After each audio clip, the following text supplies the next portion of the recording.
सभी को स्वागत करती हूँ। तो आज का क्वेश्चन है, महावीर प्रसाद द्विवेदी ने सरस्वती के संपादन का उत्तराधिकार अपने पश्चात किसे सौंपा था?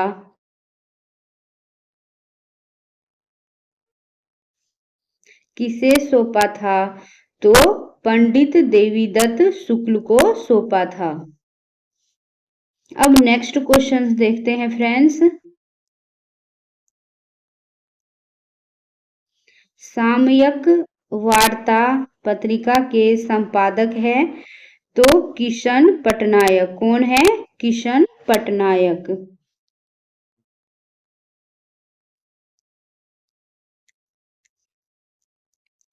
सामयिक वार्ता पत्रिका के संपादक जो है वो किशन पटनायक है। इसका प्रकाशन जो है वो कहाँ हुआ था? तो वाराणसी से होता है। अब नेक्स्ट क्वेश्चन है, धर्म युग पत्रिका के यशस्वी संपादक थे तो धर्मवीर भारती थे। अब हम इस क्वेश्चन का डिटेल देखते हैं फ्रेंड्स। जनवरी 1960 ईस्वी में डॉक्टर धर्मवीर भारती का धर्मयुग के संपादकीय विभाग में प्रवेश हुआ। प्रधान संपादक के रूप में 13 मार्च 1960 यानी होली अंक में छोटी किंतु महत्वपूर्ण संपादकीय घोषणा प्रकाशित हुई थी। इसी अंक से सही अर्थ में भारती की परिकल्पना के अनुसार धर्मयुग का प्रकाशन शुरू होता है। अब जो टॉपिक है, अब का टॉपिक है गद्यांश। अब हम गद्यांश से रिलेटेड क्वेश्चन देखेंगे। तो देखते हैं गद्यांश। नीचे दिए गए गद्यांश को पढ़कर इन प्रश्नों के उत्तर दीजिए। तो हम सबसे पहले गद्यांश पढ़ते हैं। सच्चे वीर अपने प्रेम के जोर से लोगों को सदा के लिए बांध देते हैं। वीरता की अभिव्यक्ति कई प्रकार से होती हैं। कभी लड़ने मरने से, खून बहाने से, तोप तलवार के सामने बलिदान करने से होती हैं, तो कभी जीवन के गूढ़ तत्व और सत्य की तलाश में बुद्ध जैसे राजा विरक्त होकर वीर हो जाते हैं। वीरता एक प्रकार की अंतः प्रेरणा है। जब कभी उसका विकास हुआ तभी एक रौनक, एक रंग, एक बहार संसार में छा गई। वीरता हमेशा निराली है और नई होती है। वीरों को बनाने के कारखाने नहीं होते, वे तो देवदार के वृक्ष की भांति जीवन रूपी वन में स्वयं पैदा होते हैं और बिना किसी के पानी दिए, बिना किसी के दूध पिलाए बढ़ते हैं। जीवन के केंद्र में निवास करो और सत्य की चट्टान पर दृढ़ता से खड़े हो जाओ। बाहर की सतह छोड़कर के अंदर की तहों में पहुंचो, तब नए रंग खिलेंगे। यही वीरता का संदेश है। अब हम गद्यांश का फर्स्ट क्वेश्चन देखते हैं। तो इस गद्यांश के लिए उपयुक्त शीर्षक होगा, तो क्या हो जाएगा? सच्ची वीरता।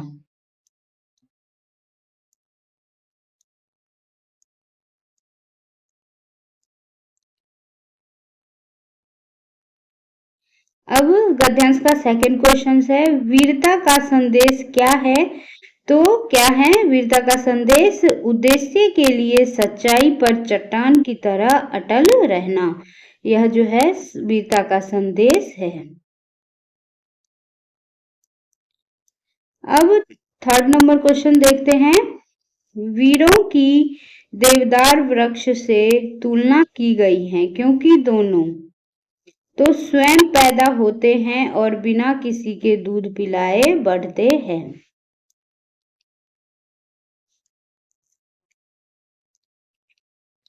निम्न में से कौन सा रूप वीरता का नहीं है? तो इसका आंसर होगा क्रोध जो है वो वीरता का रूप नहीं है।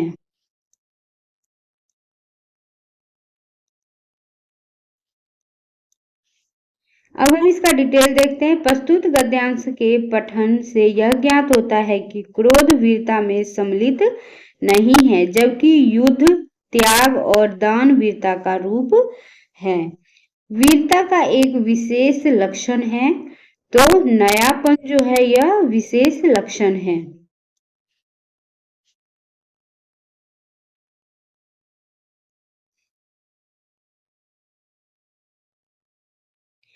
अब सेकंड नंबर गद्यांश देखते हैं। नीचे दिए गए गद्यांश को पढ़कर इन प्रश्नों के उत्तर देना है। तो सामान्यतः दुष्टों की वंदना में या तो भय रहता है या व्यग्र, परंतु जहां हम हानि होने के पहले ही हानि के कारण की वंदना करने लगते हैं, वहां हमारी वंदना के मूल में भय नहीं बल्कि उसकी स्थायी दशा की आशंका है। इस वंदना में दुष्टों को थपकी देकर सुलाने की चाल है, जिससे विघ्न बाधाओं में जान बच सके। आशंका से उत्पन्न यह नम्रता गोस्वामी जी को आश्चर्य से आलंबन बना देती हैं। जब स्फुट अंशों के संचारी भावों तथा अनुभावों को छोड़कर वंदना के पीछे निहित भावना की दृष्टि से देखते हैं, तो यह आश्चर्य से संक्रमित आलंबन का उदाहरण बन जाता है। संतों, देवताओं तथा राम की वंदना पर्याप्त नहीं, इसलिए दुष्टों की भी वंदना की जाती है। इससे दुष्टों के महत्व की भायक सृष्टि होती है और वह उन्हें और भी उपहास्य बना देती हैं। अब इस गद्यांश का क्वेश्चन देखते हैं। दुष्ट वंदना के पीछे लेखक का उद्देश्य है, तो दुष्टों को थपकी देकर सुलाना।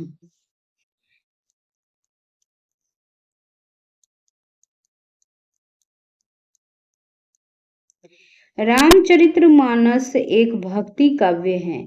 इसमें दुष्ट वंदना का रहस्य है, तो तुलसी का सभी को राममय देखना।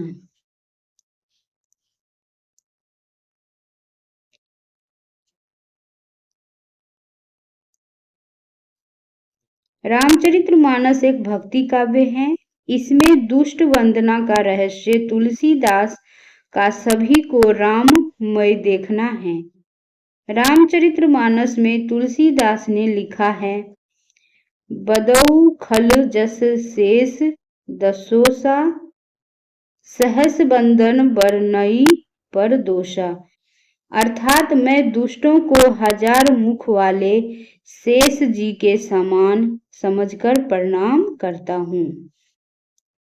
नेक्स्ट क्वेश्चन है, उपयुक्त गद्यांश का शीर्षक हो सकता है, तो क्या शीर्षक हो सकता है? तुलसी का मानवीय दृष्टिकोण।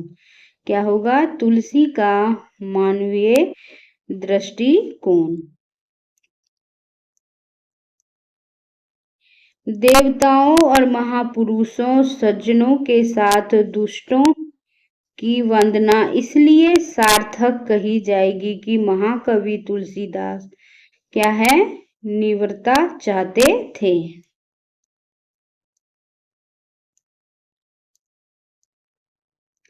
जीवन में हास्य का महत्व इसलिए है कि वह जीवन को क्या समझते हैं? सरस बनाता है। क्या बनाता है? सरस बनाता है। अब नेक्स्ट गद्यांश देखते हैं। नीचे दिए गए गद्यांश को पढ़कर इन प्रश्नों के उत्तर दीजिए।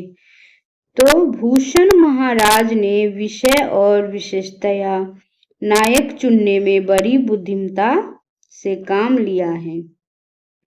शिवाजी और छत्रसाल जैसे महा अनुभवों के पवित्र चरित्रों का वर्णन करने वाले की जितनी प्रशंसा की जाए थोड़ी है। शिवाजी ने एक जमींदार और बीजापुरधीश के नौकर के पुत्र होकर चक्रवर्ती राज्य स्थापित करने की इच्छा को पूर्ण सा कर दिखाया। और छत्रसाल बुंदेला ने जिस समय मुगलों का सामना करने का साहस किया, उस समय उसके पास केवल 5 सवार और 25 पैदल थे। इसी सेना ने इस महानुभाव ने दिल्ली का सामना करने की हिम्मत की और मरते समय अपने उत्तराधिकारियों के लिए 2 करोड़ वार्षिक मुनाफे का स्वतंत्र राज्य छोड़ा। कौन? तो भूषण ग्रंथावली। अब फर्स्ट क्वेश्चन से देखते हैं गद्यांश का। थर्ड गद्यांश का, महाकवि भूषण दरबारी कवि थे। उनके आश्रय दाता राजा का नाम था, तो क्या नाम था? एक से अधिक इसका आंसर हो जाएगा। तो भूषण के प्रमुख आश्रयदाता शिवाजी और छत्रसाल थे। वो बुंदेला के रहने वाले थे। कविवर भूषण की पालकी में कंधा देकर तो छत्रसाल ने साहित्य के प्रति सत्ता के समर्पण का उदाहरण पेश किया। छत्रपति शिवाजी की प्रशस्ति में लिखे गए 2 काव्य ग्रंथों के नाम हैं, तो कौन कौन से हैं काव्य ग्रंथ का नाम?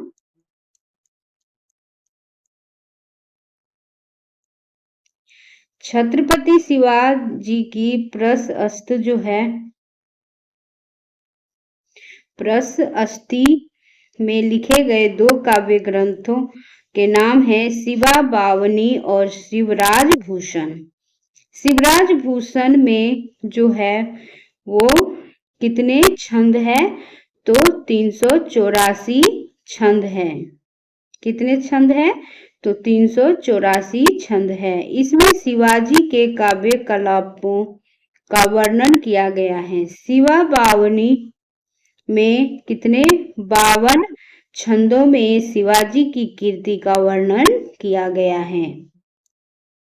इस गद्यांश का सार्थक शीर्षक हो सकता है तो भूषण की बुद्धिमत्ता। क्या हो सकता है? भूषण की बुद्धिमत्ता। छत्रसाल बुंदेला ने जिस समय मुगलों का सामना किया, उस समय उनके पास थे तो 5 सवार और 25 पैदल। क्या था? 5 सवार और 25 पैदल। भूषण का प्रिय काव्य रस था, तो कौन सा प्रिय रस भूषण का प्रिय रस है? तो वीर रस है। भूषण वीर रस के कवि हैं और चित्रकूट के सोलंकी राजा रुद्र ने इन्हें कवि भूषण की उपाधि दी थी। किसने भूषण की उपाधि दी थी? तो कवि भूषण की तो सोलंकी के राजा रुद्र ने दी थी। वीडियो देखने के लिए friends thank you so much. अगर वीडियो पसंद आए हो तो लाइक और सब्सक्राइब जरूर कीजिएगा। वीडियो देखने के लिए धन्यवाद। Thank you so much.